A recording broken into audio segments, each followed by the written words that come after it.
Hello everybody and welcome back to Kerbal Space Program, where last episode we made it so there is water now. Turns out, I guess we were missing a mod. I have updated the mod list in the description of last video going forward and in Discord.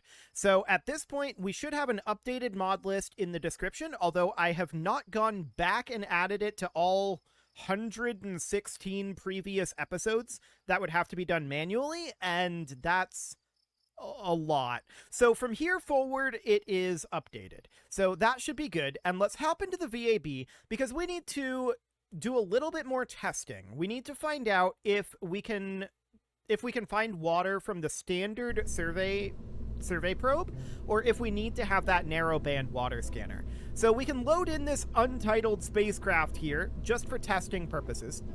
And let's see how this works. Just around Kerbin, I don't want to know where it is on Duna as of right now. Not until we actually get there. But we got to be pretty quick, right? Because we only have so much time before we run out of water. Well, if it does end up happening, we'll just rehydrate them. The Kerbals in our headcanon, they just kind of dry out into a husk like a water bear. And then if you rehydrate them, they're fine. That's how it works. So that's what we're anticipating possibly having to do. We will see if that happens. But for now, what I want to do is I want to just put this into an orbit here around Kerbin with a 90-degree inclination. So this is going to be in a polar orbit.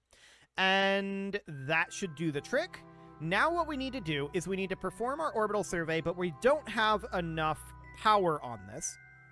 So for the time being, for testing purposes, infinite electricity. And let's go ahead and perform this orbital survey. Okay, so here comes that orbital data. And there we go. So now our resource is none. Now our resource is ore. That's liquid helium-3. Alumina. Okay, that's cool. Exotic minerals. Gypsum. Hydrates. Metallic ore. Minerals, monazite, oxygen. There's no oxygen, apparently. Rare metals, rock, silicates, spodumene. A lot of this we don't care about. Substrate, uraninite, ammonia, carbon dioxide, methane, nitrogen, and water. That's the one we wanted to see. Okay, so with that in mind, we now know what we must do. We need to pull this back to the vehicle assembly, and we need to put this in a polar orbit around Duna. And hopefully we can find water pretty easily. So we don't need this assembly here. We don't need this here either. What we do need here is a propellant. We need a little bit of power as well. Not a lot, just a little bit. This should be enough communications. We know that for a fact. And is this 2.5 meter? Let's see here. No. 1 point... Let's see. It should be this size then. Yeah. So that's going to be a lot of fuel. No doubt about it. What's the amount of delta V that we would get right now from this? Now, I'm going to have this be compact, just so that it fits a little bit better. There we go. That's much better. And we could even have this be, like, single compact, like that. And we could even have it, like, go down a little bit, so it would be like that, maybe. We could even have it go a little smaller. Yeah, this is not the right size. That's not the right size either.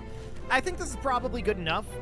That's almost certainly more than enough fuel. So if we have this in vacuum here, if I can grab the actual slider, yeah, we can see that's 3,426 meters per second there.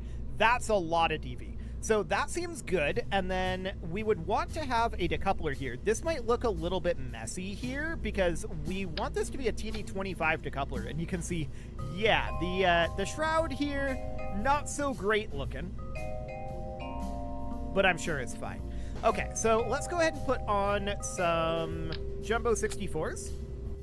Okay, we're going to need to move this on up. Something like this. We'll put on a second Jumbo 64 and then a mainsail, and we'll look at what this ends up looking like. I doubt we need to side booster this too much, so we can do this, of course, because why wouldn't we? Okay, so something along the lines of this. This looks horrific here, but that should be reasonably fine. So at this point, we can see our thrust to weight is 1.63. Not bad, not bad. And 3,373 meters per second. Honestly, this should do the trick. Yeah, this should do the trick. So we want this Communitron to be retracted for now. And we also want the survey scanner to be retracted. And we could have this be, this is a compact version, 1.25 meter version. Okay, 1.25 is fine. So that looks good for now. This here is, of course, a little awkward looking. I would like to, like, not have this shroud be here. So we could just remove the shroud. Does that look better or worse? Honestly, I kind of feel like it looks worse. So now the question is, are we going to have any joint weakness here? I kind of doubt it. I think this will just do the trick. I just saved this as untitled spacecraft. This should, of course, be survey satellite. There we go. That already exists? Survey satellite 2. Perfect. I don't know what survey satellite 1 is, but this'll do. So let's launch this, and the question is this a simulated launch? Honestly, this should be more than enough to get us to where we're needing to go. We want to be in a polar orbit, and that's something that we can do in our transfer, so that shouldn't be a particularly challenging thing. The real question is, how long is it going to take us to get there, right? Well, we have probe cores, and that means that we should be able to rehydrate Jeb and I believe it's Bill. Well, the question is, previously, when we rehydrated them, did we have a Kerbal there? I can't remember. We did rehydrate them at one point. And the question is, does the rules state that we have to have a Kerbal present to rehydrate, or is it just all of the life support present and we can do it remotely? I don't know. I'll have to think about that. For now, though, let's get out of here. So upwards we go. This is a very simple design. This is not simulated, by the way. I don't expect that we'll run into significant issues here. So that seems fine. We're just going to go straight up until we're at an apoapsis of probably 20, somewhere around there, and then we'll go over to orbital prograde. So that seems reasonable for the time being. And we'll get accelerated right on up here. So that's an apoapsis of 6 at this point. We've got a little ways to go in this verticality. Power generation on this. Okay, so you'll notice that we are trying to be in orbital up, and this is currently flipping. I don't want it to flip. I was hoping it would hold attitude there, but we're currently aborting this flight because I realized we don't have solar panels on it. Okay. So the question is, can we land this? We're going down at this point, and we're definitely tumbling. I'm going to let it take one more flip here. I'm assuming... Really? It wants to hold here? Of all places? Okay, now it's making its way back to up. I'm burning here so that we can gimbal and hold here. And also decelerating a little bit. Okay, so now we're just gently burning to help hold attitude. We're building speed up. That's absolutely understood. I want to be decelerating. So let's start bringing this to about here. Okay. I'm watching our altitude. I have no idea what our landing burn timing is going to end up looking like here. I want to be in surface velocity. Okay. Now that we're in surface velocity, we can tell a lot better what's going on here. So let's be decelerating for now. We have a little bit of horizontal speed. That's okay-ish. We'll see what we can salvage here. But yeah, I should have simulated this clearly, because I definitely forgot to include any sort of solar panel on it. So we're bringing this right back on down. We're moving at about 60 meters per second right now. I want to be decelerating a little faster. We're pretty low. Little faster. 40 meters per second. 30 meters per second. 20 meters per second. And we're now just gently decelerating. We're probably going to tip over when we land, unless we can just immediately pull this back to the pad, which would be the ideal. Okay, we're very, very gently decelerating.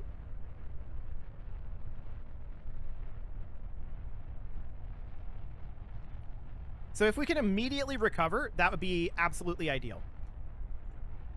There is a sweet spot here, and I'm not really able to find it right now. So we're accelerating at this moment. You can see we've got some horizontal drift going on.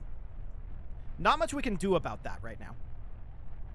I'm going to thrust limit us down to 70%, because that will allow us to have a little bit finer control over this.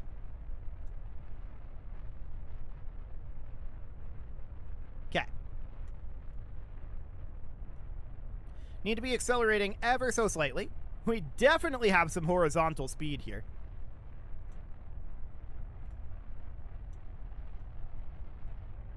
Okay.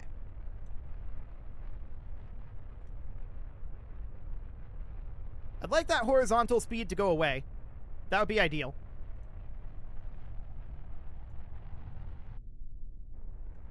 Okay.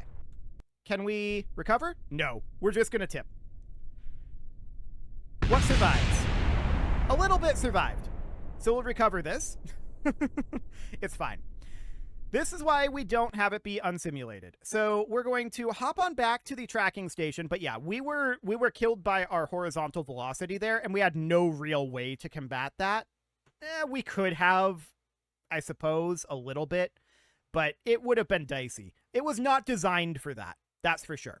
So we're going to hop over to the tracking station, and we're going to recover what we can from that. But what we need, of course, is to just slap a couple of solar panels on it. So that'll be fine. We need to recover this and recover this. I was hoping to be able to salvage a little bit of it, but too much of a tip. It's okay. But that vehicle was very, very not designed for that. So we need to hop into the vehicle assembly building. The touchdown was pretty successful, but unfortunately we just had too much horizontal speed. So back into the VAB we go, and all we need here is just a couple of really small solar panels. So like a pair of 1x2 or 1x6s would do the trick here. That's all we needed. So we'll save that, and we'll try this again. Once again, this is unsimulated. There should be no problem here. And to be honest, there may not have been a problem with the previous one either, but long coast periods on just battery life is definitely not ideal. There's an alternator on the engine, so we probably could have made it work. But this is much more guaranteed. Okay, we'll throttle this up and put us into surface up, and let's do this again. Perfect. Are we okay with physics warp? Seems fine. So we'll do this until such a time as our apoapsis gets a little bit higher up there, just to save a little bit of time. Okay, coming out of physics warp now, we're at an apoapsis of almost our target velocity. Okay, so let's bring this right on over. Hope that we don't tumble.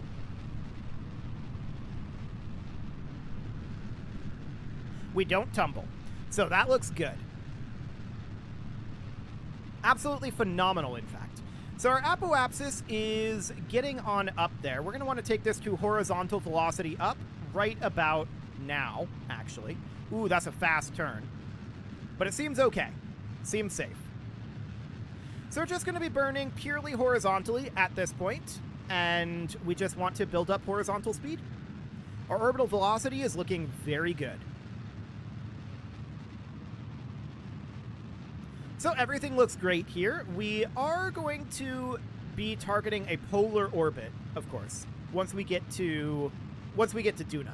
But we're launching this equatorially, so that'll be fine. I'll target somewhere around 100 kilometers on the apoapsis. We're going to get there pretty quickly. Okay, that'll do. So we're not in vacuum yet. I don't want to expand these out just yet. We're not in a polar orbit, so we're not going to be able to run the survey scanner here around Kerbin, and that's absolutely understood. These can actually be combined together. That'll be fine. And we are, of course, going to hop out to this apoapsis, which is a couple of minutes away, and we're just going to pop ourselves up into orbit. As we can see, our first stage is definitely going to be enough for that. So that looks great. We'll just do something like this, and we're actually right at that node. We're not quite in vacuum yet. We're still overturning this node, and we're struggling to make our way back, but we can freeze the physics now, and now we can make our way back. So we have this reaction wheel in this remote guidance unit. It's trying. It's trying. It'll be a lot better once this stage is no longer here. So we'll extend this antenna out, and we are going to extend our solar panels. And we may as well deploy our scanner as well, even though we're not going to actually get anything here. And as we can see, yeah, we need to be in a stable polar orbit. That's understood. So we've got about 2 minutes until this burn at this point, and we're close enough. Let's just warp forward a little bit. Okay. So I'm just going to physics warp here this last little while because we're not exactly on the node. So we've got 15 seconds, 10, and 5, 3, 2, 1, 0, mark. Lots of gimbaling happening here. I'm going to gimbal limit this down. Don't want to be over gimbaling after all. We're now technically in orbit. Let's just push this up a little bit. This is good enough. There we go. That'll do. So now, of course, we want to escape the Kerbin system, and the question is, are we in a position where we can combine these burns together? Well, I don't think we should. We've been having issues with exiting the Kerbin system, so I think we'll just do something like this and push ourselves into an orbit. Not like that, though. Other side. Scooch that right around there. That's giving us a moon encounter, which is actually useful. We're getting a gravity assist that will, in theory, fling us further. Where is our... Oh, we're not getting the patch conics from that because of the moon. Right. I'm going to change the timing here. I want to know exactly where that's going to be, so we're going to avoid the gravity assist, and we can now see... Yeah, this is good enough. So that's absolutely fine. We'll lock to that node, and we'll warp on around to there. So we've still got a little bit of delta V in this for this burn, and that's always great. We've got 3401 up here. That's more than sufficient for what we need to do. So that all seems fine. We'll just get aligned to this node.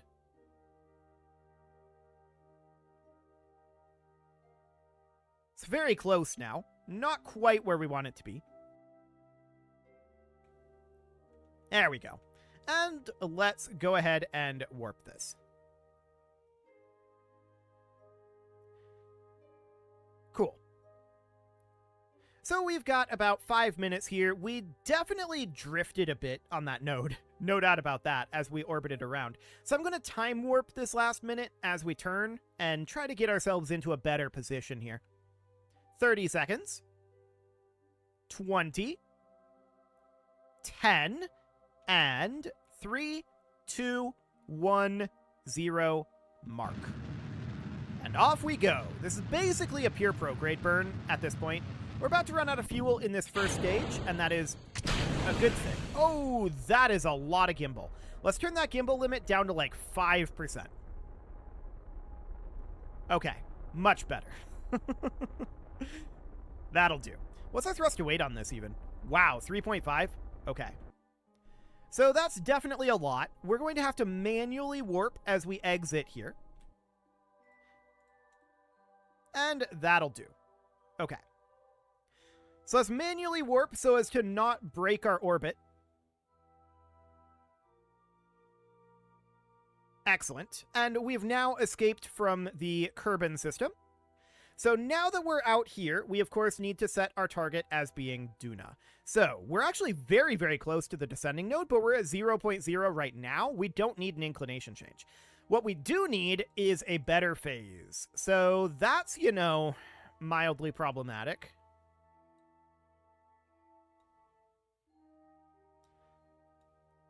We want to get this thing to Duna very quickly, right? So we're going to have to orbit it. A full orbit here. And the question is, how long is that water going to last? Well, it's going to last a while. That's for sure.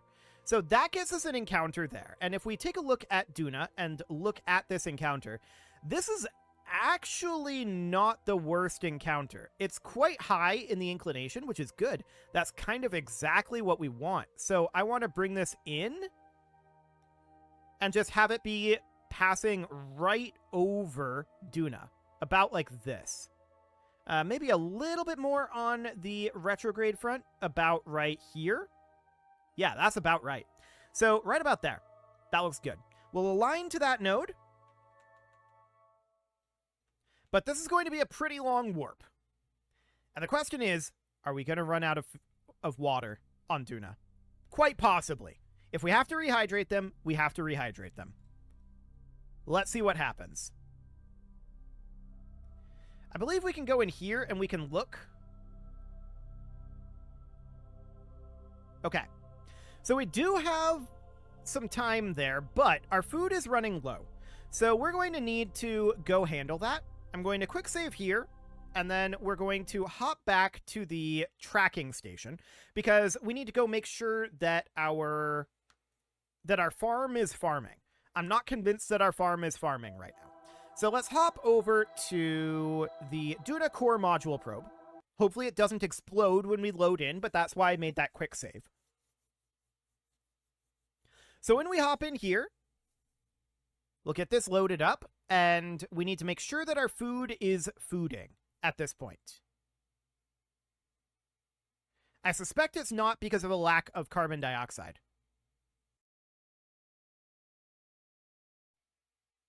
Which that will not be a problem long term.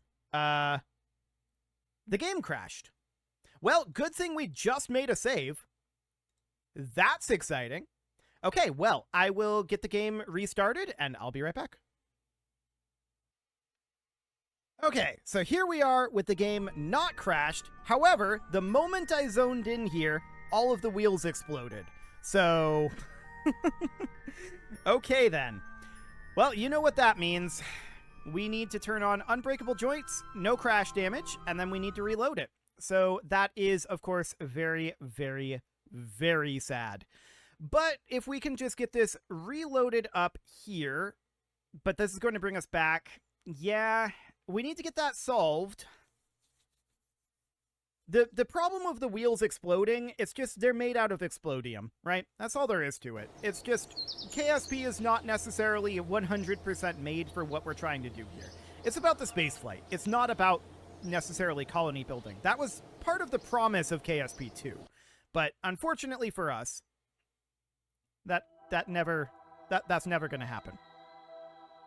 So let's go ahead and load in the Duna core module here.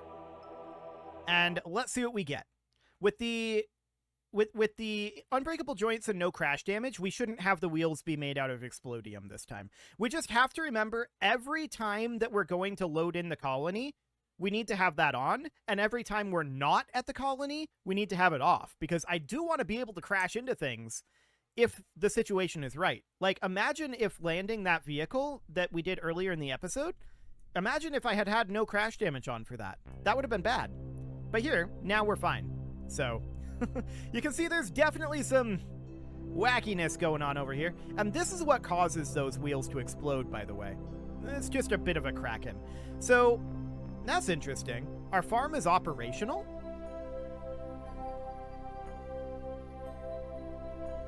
That's very interesting. Can we stop with all of this? No? Okay. We can't quick save while moving over the surface. Fantastic. Okay, that quick saved. And then theoretically, if we reload that quick save right there, that should do the trick. The other thing that we could do is just retract all of our wheels. I don't know. I'll have to think about that. But we do have a bit of an issue here, and that issue is that apparently our food is going down now, which is interesting because it wasn't before. Okay.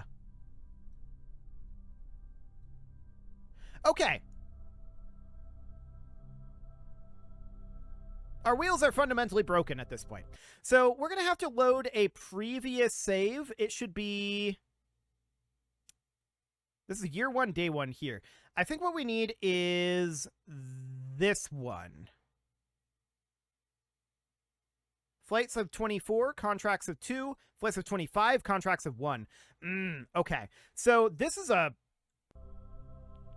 bit of an issue then. Where's the save that we just made at the other vehicle? Because this save here is before we launched the previous vehicle, I'm pretty sure. But this is very bugged at this point. This is very, very bugged. This is not how physics works, for the record.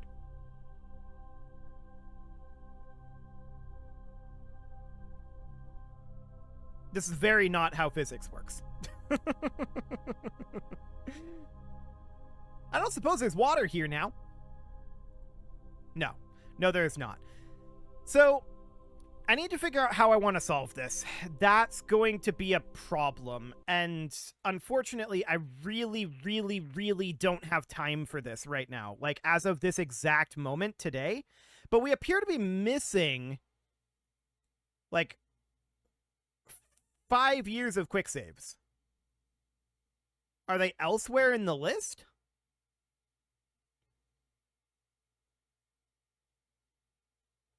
I don't know.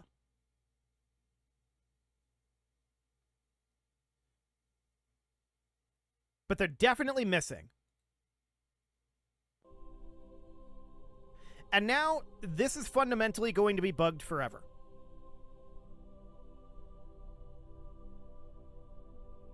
So, we may have to rethink how we're doing this. We could go through and repair all of these. Oh, man. The physics is just so broken right now. Okay. I'm going to head back to the Space Center. Yes, this is going to go back to the previous save. That's fine. I don't mind it. It wasn't broken in that save when we made it. So let's go back to the Space Center, and then let's fully reload this, and let's see what we have. Because that's a significant problem at this point. It wasn't doing that a little bit ago. Like, the last few episodes, it's been pretty well behaved, but the Kraken is really starting to kraken at this point. So that's not great, right? No doubt about that. Let's hop back into the Duna core module here. And let's see what happens. Game goes unresponsive, but it will come through it as long as I don't press any keys. In theory. But we're definitely running into some issues. I don't think this is because of the addition of the new mods, to be clear. I think this is just... This was kind of inevitable at a certain point. The Kraken krakens, right? Okay, so yeah, we can definitely see our wheels are all offset still. So that's quite bad. I'm going to check my saves folder here, if I can remember where the KSP saves are. I believe they are in the actual KSP folder. Let's see here. KSP...